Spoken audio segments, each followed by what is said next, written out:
Welcome to Executive Leaders Radio, your spot in the corner office, the radio show where executives share their secrets to success. Executive Leaders Radio. You're listening to Executive Leaders Radio. This is your host, Herb Cohen. And we've got a great lineup of guests for you on our show today, including Greg Starr, co-founder of Carvertise, Scott Yetter, CEO of BERT, Kumar Mangala, CEO of Capital Data, and Chris Malero, CEO of Neuroflow. Let's get to know our first guest, Greg Starr, co-founder of Carvertise. Greg, what is Carvertise? Carvertise places ads on rideshare vehicles. So the same way there's ads on taxis and buses, we're spearheading putting ads on what we think is the next wave of transportation, which is Uber, Lyft, Grubhub, Uber Eats, where these people who are already driving all day get to earn extra income for wrapping their car with an advertisement on it. So the advertisers that are paying to advertise on these rideshare cars, do they ever get results? Oh, yeah. I mean, we've been in business now for 8 years, all organically funded. So we're growing through our clients. So our clients have to have success for us to have success. So give me an example of one or two of your clients and how they've had success.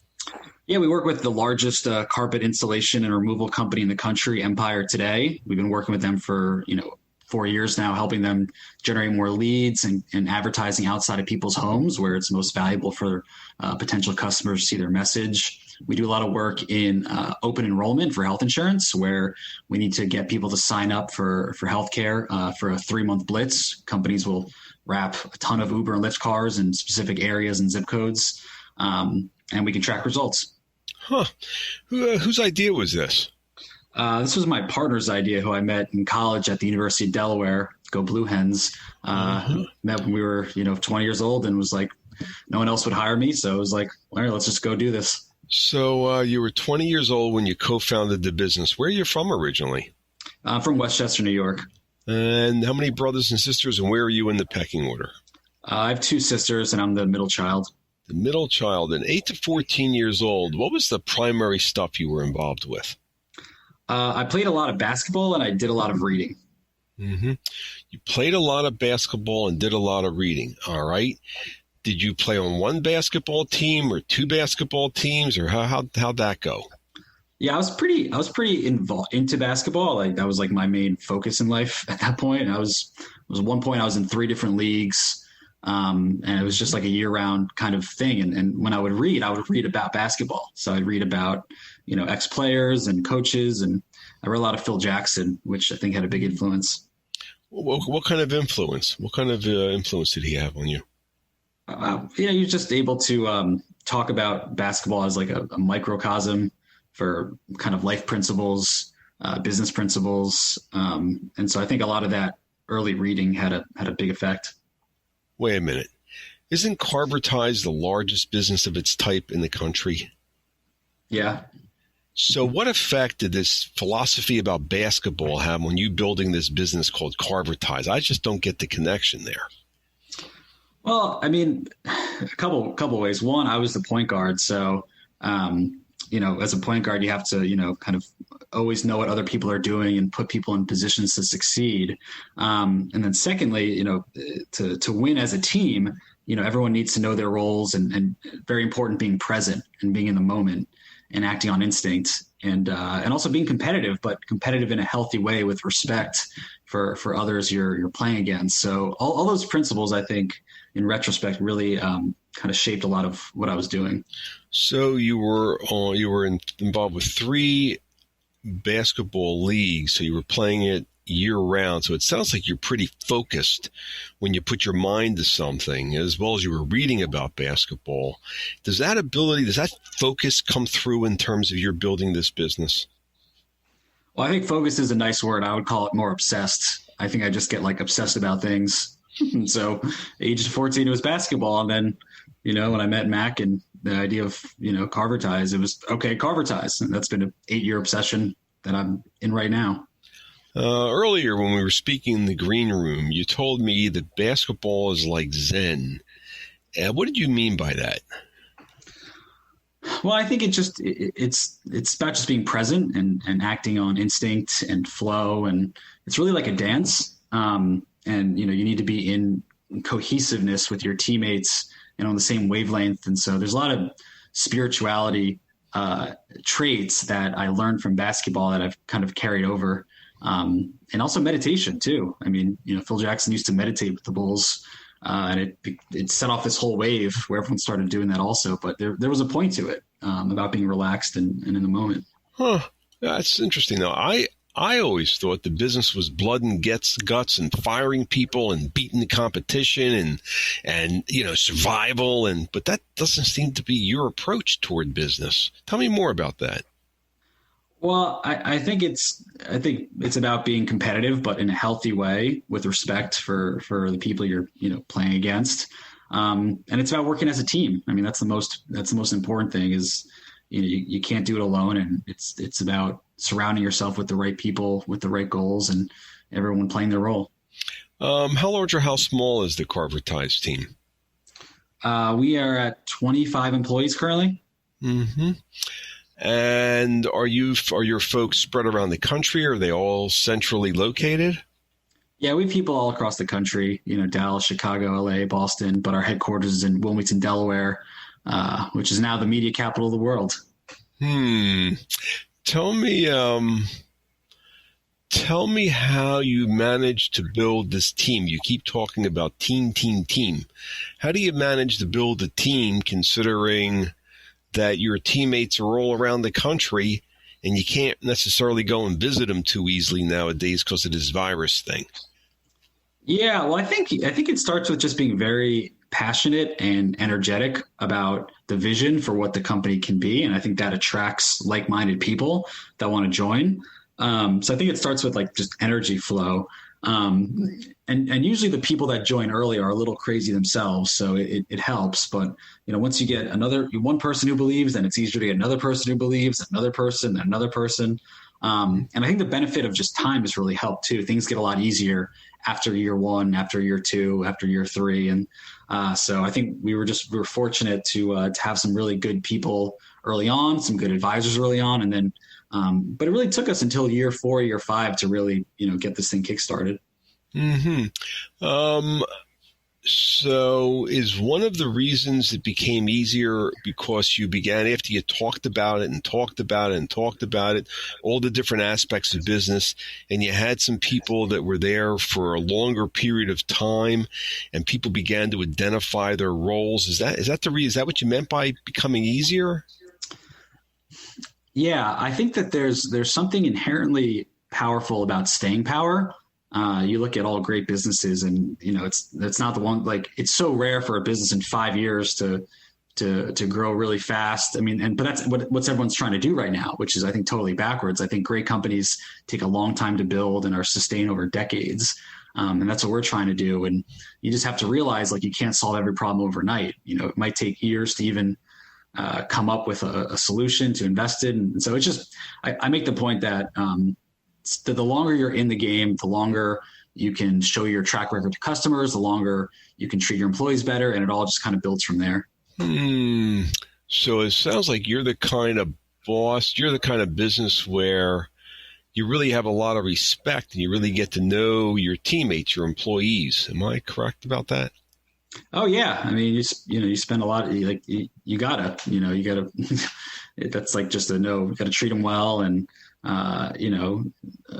have them feel fulfilled and empowered and pay them well. And I mean, all that stuff you're nothing without your employees. Do you have any personal relationships with any of your employees? I mean, do you really get to know your people?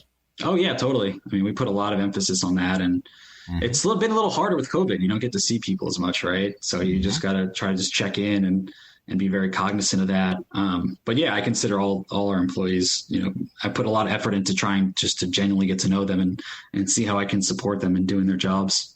You really enjoy that, don't you? Oh yeah. I mean, first off, it's easier. Like, they're better at it than I am. So, I can help them do their jobs better. It's a win-win. Mm-hmm. Is that parallel to the role you saw yourself in as point guard back when you were a kid playing basketball? I think so. I think it's all about, again, trying to help put people in positions to succeed. Yeah. The company, Carvertise, what's your website address? Carvertise, CARVERTISE.com. Yeah, check it out. Where did that name come from? Well, the company was called Penguin Ads originally, but we always thought the name of this future industry was Carvertise, right? Car advertise.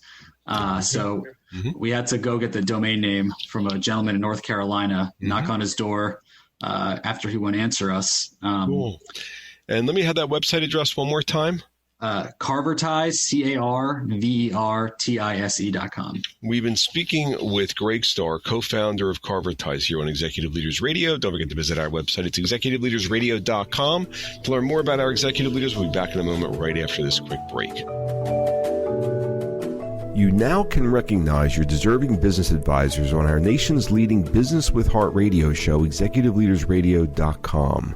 Yes, you can recognize your deserving business advisors on our nation's leading Business with Heart radio show, executiveleadersradio.com. Simply visit executiveleadersradio.com, securely enter their info, and we'll reach out to spotlight your deserving business advisors on our nation's leading Business with Heart radio show, executiveleadersradio.com. Don't wait. This radio and online social media and search engine exposure is quite valuable to your advisors. Yes, this radio and online social media exposure is free and quite valuable to your business advisors who deserve to be recognized. Visit executiveleadersradio.com now to nominate your deserving business advisors.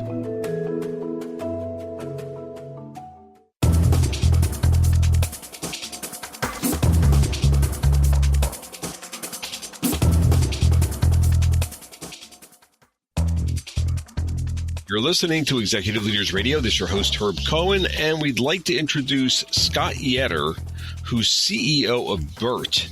Scott, what is BERT? What are you guys doing? BERT is an energy technology company. We help large buildings and municipalities save energy by managing and controlling smaller loads that aren't controlled by their existing building automation systems. So who's your perfect customer, and what are you doing that's special for that customer? Well, we do a lot of business with K through 12 school districts, colleges, universities, and state and local governments. And those people have a lot of loads that are distributed throughout their campus or their buildings that aren't controlled or monitored by anything. And we give them the ability to turn those off to save energy and help reduce expenses. So you're not necessarily controlling the heating, ventilation, air conditioning system. You're controlling all the gazillion and one smaller loads that are going on in an office? That's exactly right. We like to say we control everything else the building automation system doesn't. You like to control everything else the building automation system doesn't. So this is a rather unique idea, isn't it? It's a unique idea, and it's something that, technologies like Wi-Fi and software as a service, and make possible. Huh. And how old is this company? Company's 8 years old. How long have you been the CEO? Actually, I'm sorry. The company's 9 years old. I've been CEO for 8 years. Gotcha. Did you start the business? I did not. Mm-hmm. So you were brought in to run the business. You're a professional CEO. I was brought in to fix it. Mm-hmm. So tell me a little bit. Where were you from originally? Actually born in Philadelphia, but was raised in the South, down in Atlanta. Mm-hmm. How many brothers and sisters were you in the pecking order? Well, I was number 2 out of 2. I had an older sister. Mm-hmm. And how young were you playing with technology? Because I get the sense you're the kind of guy, the reason they brought you in as a professional CEO to fix the company is because you know how to play with technology and market it. How young were you when you were playing with technology and marketing it?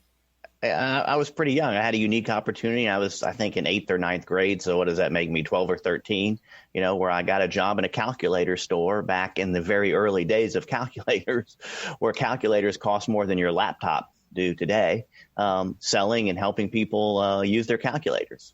How old were you? How young were you? I think I was probably 13 at the time, something like that. And what you were, so people were coming in to buy calculators and as opposed to just leaving with the calculator, you went the extra mile or two and helped them figure out how to use it? Yeah, I mean, one of the things I figured out early on was that, it was new technology. People were somewhat intimidated by it, and the easier you made it for them to understand it and help them, program it and set it up, not only the more likely were they to buy it, but the more likely they were to get maximum value out of their purchase. Did the store manager teach you how to do this? No, he didn't really know. I figured it out myself. So you figured this thing out about being able to help the customer understand how to use technology better and easier as a kid. Yeah, I just, and part of it was, people would ask. And at first I couldn't answer. But after a couple of times, I didn't like not being able to answer the question. So I started reading the manuals and playing with them, when people weren't there, and figured it out. All right. So what's that have to do with what you're doing nowadays as being CEO of BERT to control small loads in buildings and office buildings? Well, I mean, we had to figure a lot of things out. I mean, we had to figure out what our primary market was, how to scale our technology, how to maximize customer value, how to support our partners and customers. I mean, at the end of the day, it although certainly more variables and bigger money involved, it's not that much different. Huh. Interesting. So when you were a kid, did you play any sports? Yeah, I played a lot of sports, played soccer, football, was captain of my high school volleyball team. I enjoyed competing. Mm-hmm. You were captain of your high school volleyball team. I was. Why'd you get to be captain? Why was it? Were you the best player? No. Well, why were you the captain? Well, because I was the one that tried the hardest and was also the leader of the team. What do you mean you were the leader of the team? What do you mean?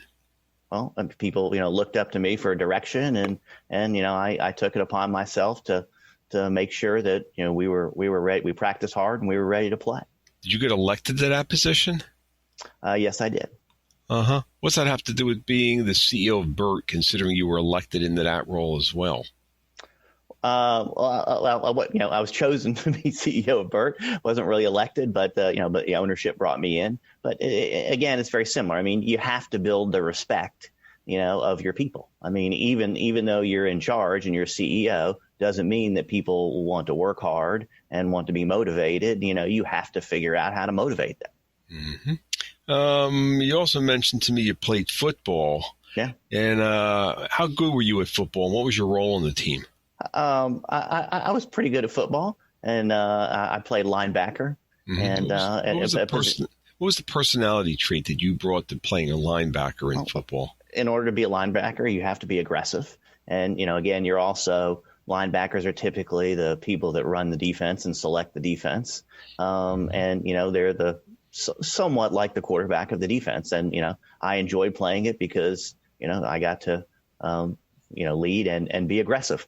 Mm-hmm. So it sounds to me like both with volleyball as well as with football, the common thread there is that you really enjoyed not only being part of the team, but helping form and lead the team. I mean, those are important things in a team. Yeah, I mean, if you have a team without leadership, you don't have a team. Mm-hmm. So as a kid, what kind of hobbies did you have?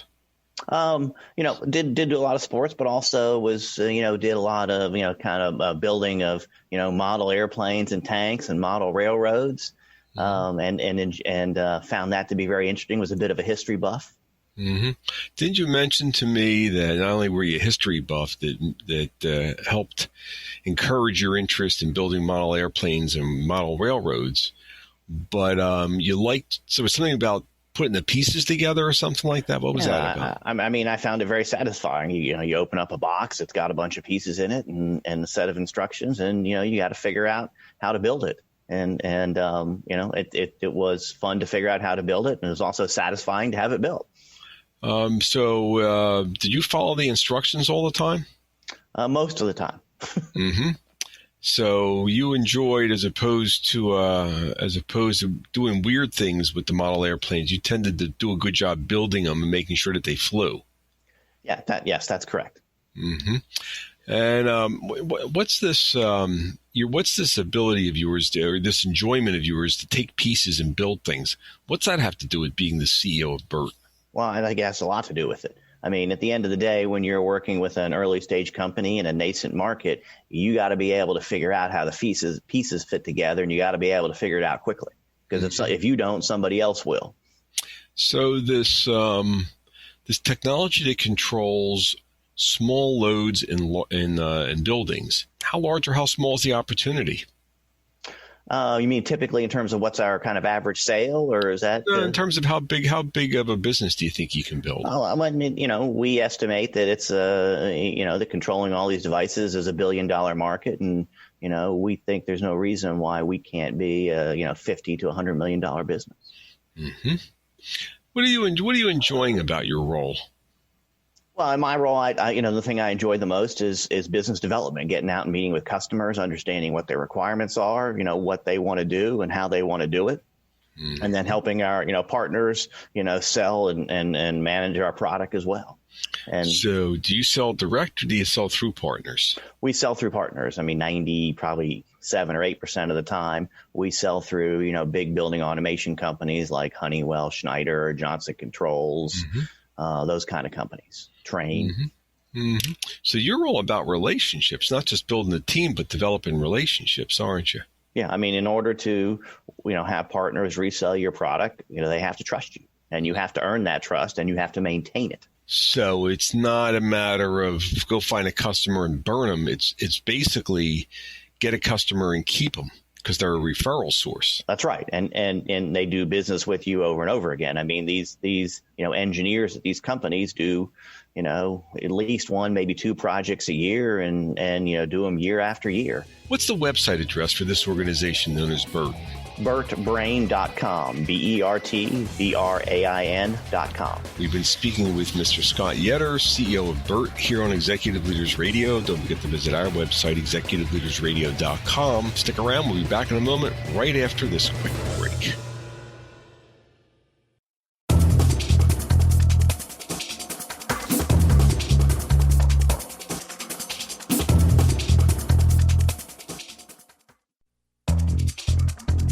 We're back. You're listening to Executive Leaders Radio. This is your host, Herb Cohen, and we'd like to introduce Kumar Mangala, who's the CEO of an organization known as Capital Data.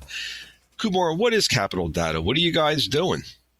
Capital Data, we're a talent search firm. We work with organizations in the public sector, that is state and local government, as well as higher education. We help them with the acquisition of leadership talent in the information technology, HRIS space specifically. Didn't you tell me that last year you were the fastest growing company in the greater Philadelphia region? Is that true? That's correct. Very, very pleased to say that last year we were number 1 in the 2019 Philadelphia 100. Mm-hmm. So where are you from originally? Originally from India, a small town, coastal town called Vizag. Where is that in India?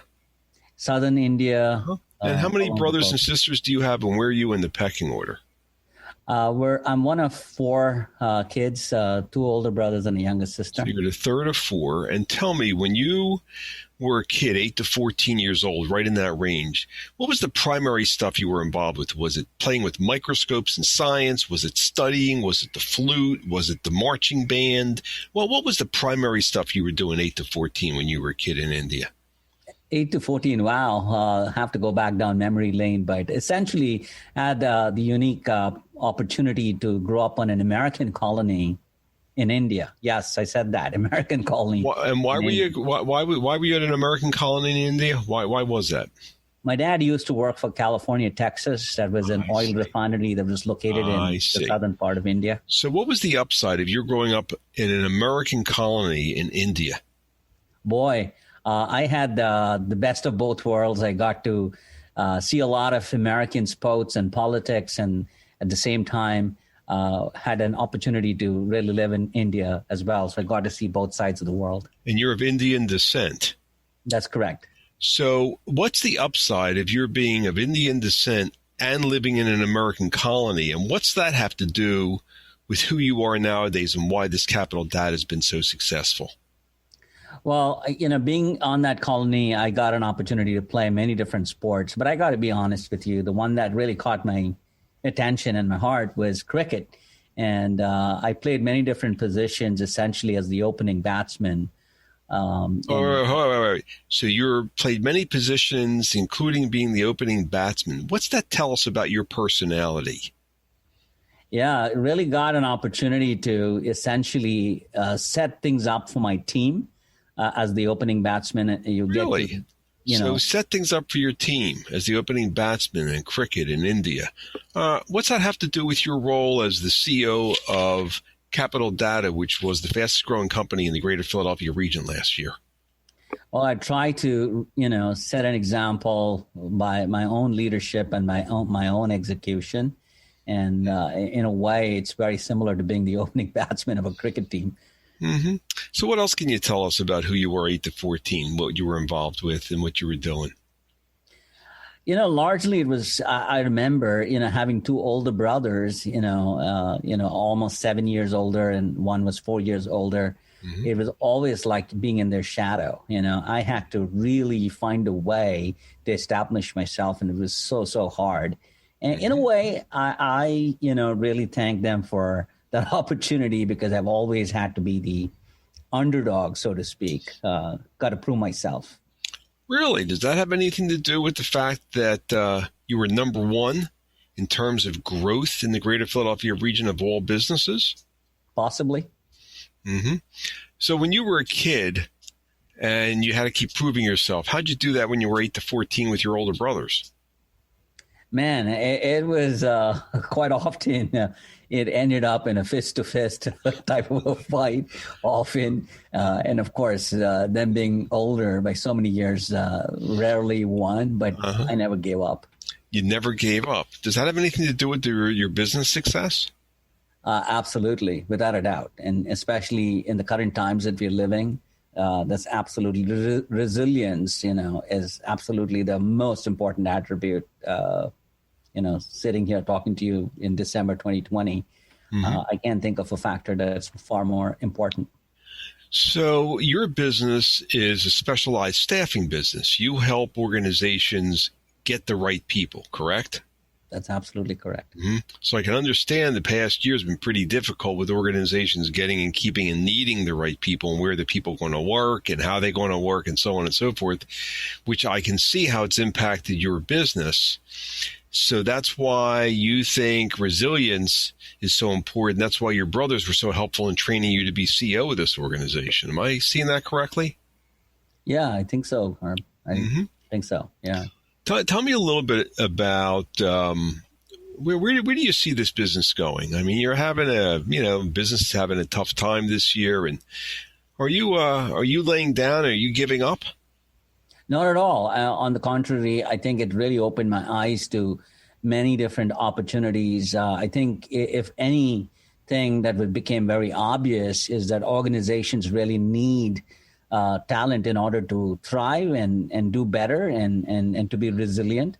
And it's not just having the right skill sets, the technical skill sets, the hard skills or the soft skills, but really having attributes, things such as, integrity, such as, intelligence, such as obviously resilience, and of course, courageous leadership.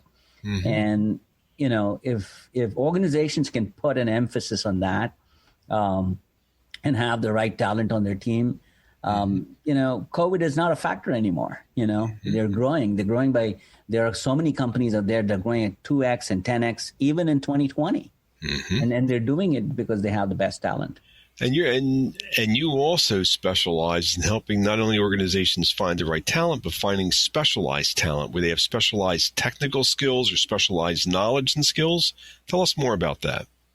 Absolutely. So we specialize in helping CHROs, which is the chief HR officers, with finding leadership level HRIS talent. These are essentially individuals that are laying out the frameworks for employee experience. How are you going to attract employees, great employees, good employees to come into the organizations? And now that you've done that, how are you going to successfully retain them? And so that's what we specialize in. We specialize in helping CHROs bring in leadership level HRIS talent. So your personal role is laying the tracks for the organization that can help the CHROs lay the tracks for their organizations. Absolutely correct. Mm-hmm. So, and the way you're helping the CHROs get the right people is by helping them find the right people, depending upon a lot of very important characteristics, including integrity, intelligence, as well as technical skills, et cetera, et cetera. And you're taking all these things into consideration, which the CHROs may not necessarily be able to find another Kumar Mangala to help them, that they really understands the predicament they're in. Am I correct about that? That's correct. Mm-hmm. Mm-hmm. And you really enjoy your role in the staffing business. This is something, how many years you've been doing this? Going back to 1996, so it's a little over 2 decades. Wow. And you're really enjoying it. What do you enjoy about your role? What are you enjoying about your gig? I think for me, there's nothing more satisfying than being able to find the right opportunity for the right talent and to see a year later, 2 years later, even 5 years later, that they're not only just at that organization, but making waves and contributing, and that's exactly what gives me the most amount of satisfaction. So you're really all about helping people find the right people, and you're finding it very satisfying, helping people find the right people so that everybody wins together. It's creating win-win. It's helping everybody build teams. Yeah.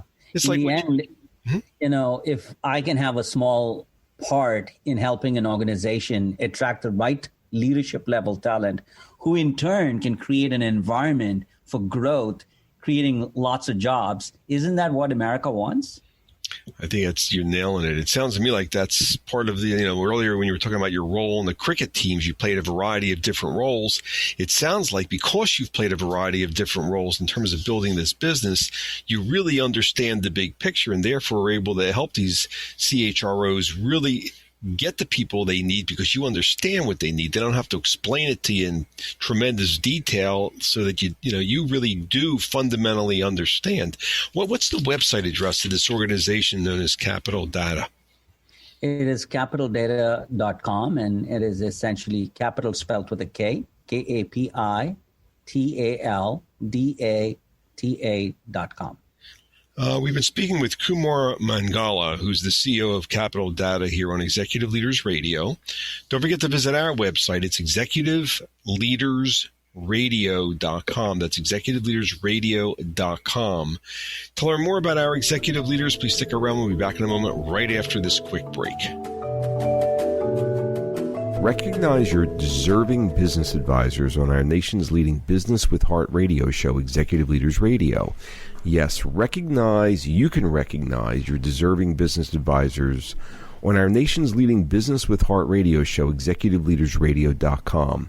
Simply visit executiveleadersradio.com, securely enter their info, and we'll reach out to spotlight your deserving business advisors on our nation's leading Business with Heart radio show, executiveleadersradio.com.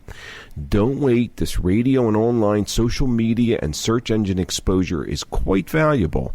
Yes, this radio and online social media and search engine exposure is quite valuable to your business advisors who deserve to be recognized. Visit executiveleadersradio.com now to nominate your deserving business advisors for free exposure.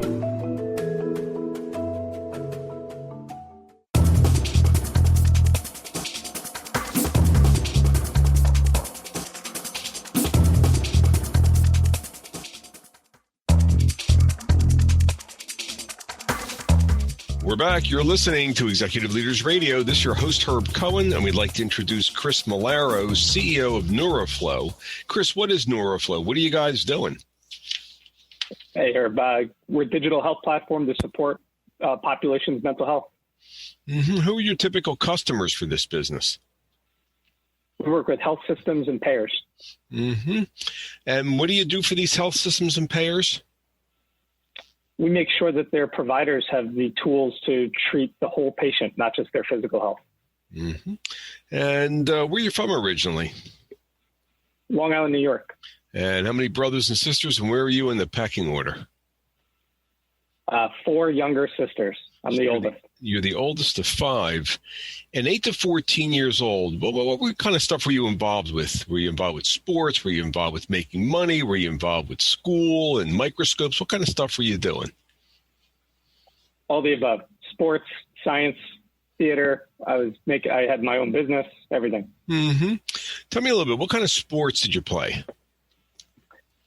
Hockey, baseball, track, and wrestling. What was your favorite sport? Hockey, hands down. Uh-huh. What was your role on the hockey team?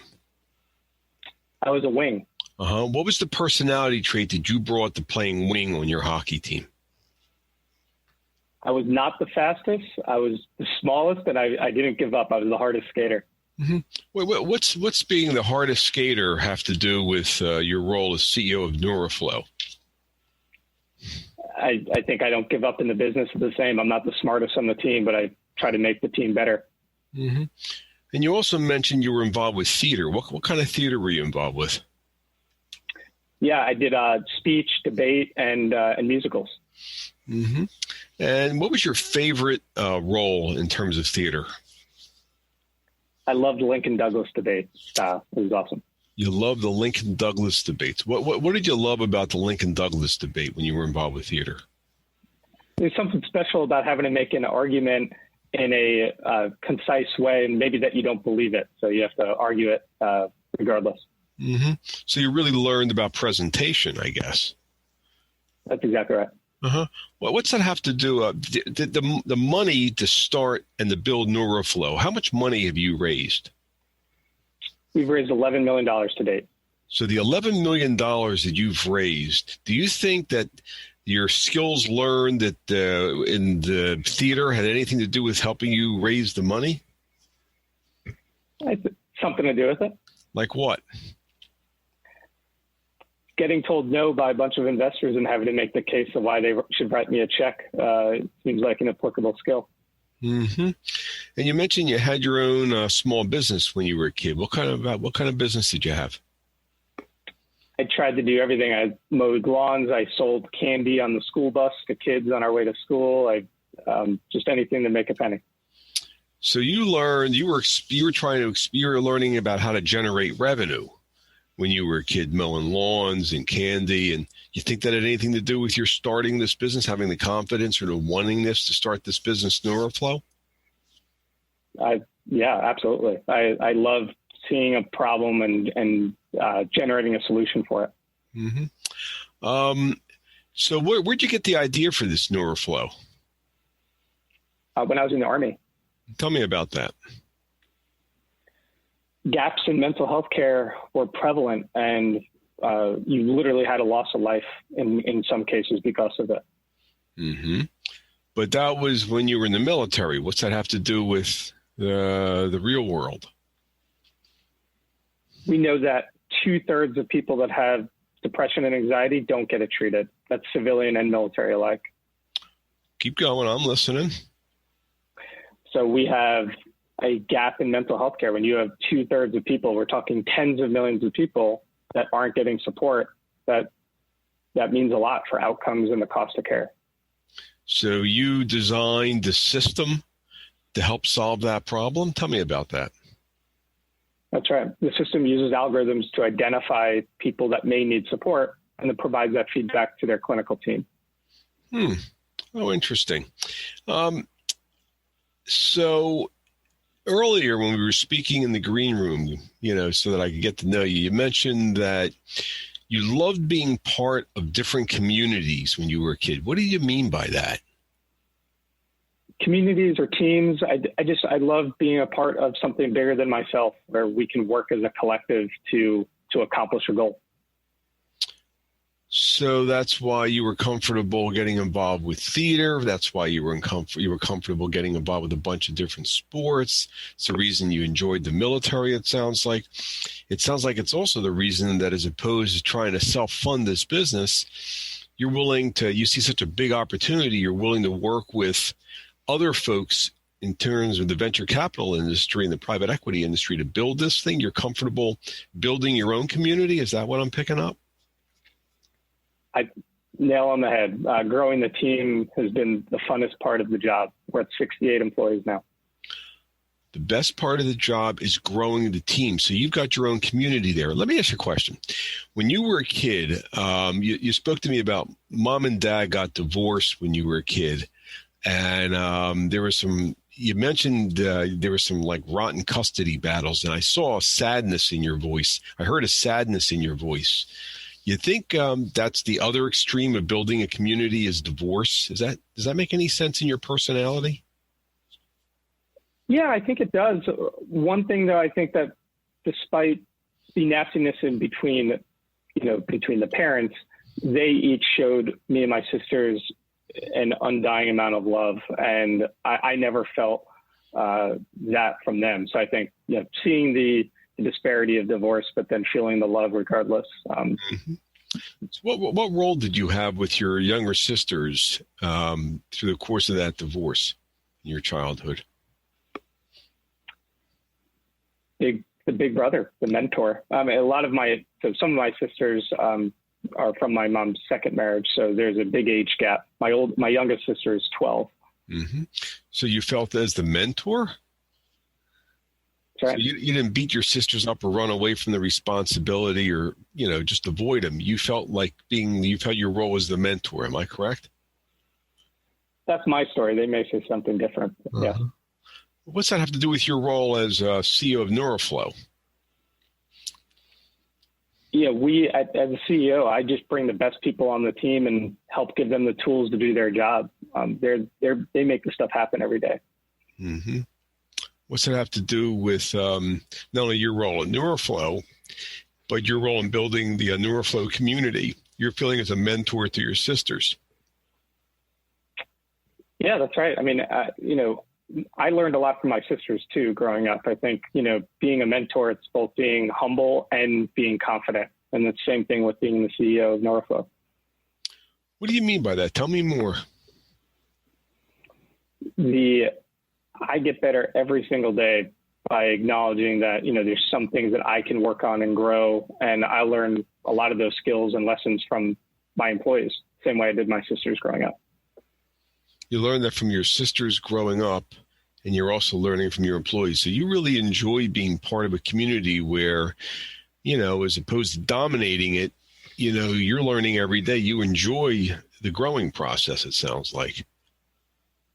Absolutely. I mean, growing every day, that's the fun part of the job. How about that? So NeuroFlow, how high is up? What's good enough for NeuroFlow? I mean, the facts are there are 40 million plus people every year that struggle with depression and anxiety. We support 300,000 today. There's a lot more work that we have to do. So until we get to support everybody, we're not done. Mm-hmm. And so you married or single? I'm married. You have any kids? No kids yet. Mm-hmm. So what's the similarity between being a husband and being a CEO? As I'm not the CEO at home. So you share responsibilities at home. Yeah, talk about learning a lot. My wife is my best friend, and she teaches me a lot of it. She's my rock at home. Your wife's your best friend. So you're all about relationships. Do you know the people at work? I mean, do you have personal relationships with your team at work? Every single one of them. Try to get. There's a joke that I drink too much coffee because I try to do coffee chats with everybody every chance we get. Mm-hmm. What's the website address of this organization known as NeuroFlow? NeuroFlow.com. Let me have that one more time. NeuroFlow.com. We've been speaking with Chris Malero, who's CEO of NeuroFlow, here on Executive Leaders Radio. Don't forget to visit our website. It's executiveleadersradio.com. It's executiveleadersradio.com to learn more about our executive leaders. This is your host, Herb Cohen, and we've had the opportunity of speaking with today Greg Starr, co-founder of Carvertise, Scott Yetter, CEO of BERT, Kumar Mangala, CEO of Capital Data, and Chris Malero, CEO of NeuroFlow. I'd like to thank our audience for listening, because without our listening audience, we wouldn't have a radio show. Don't forget to visit our website, executiveleadersradio.com. That's executiveleadersradio.com to learn more about our executive leaders. Thank you for joining us today, and have a nice day. Bye-bye.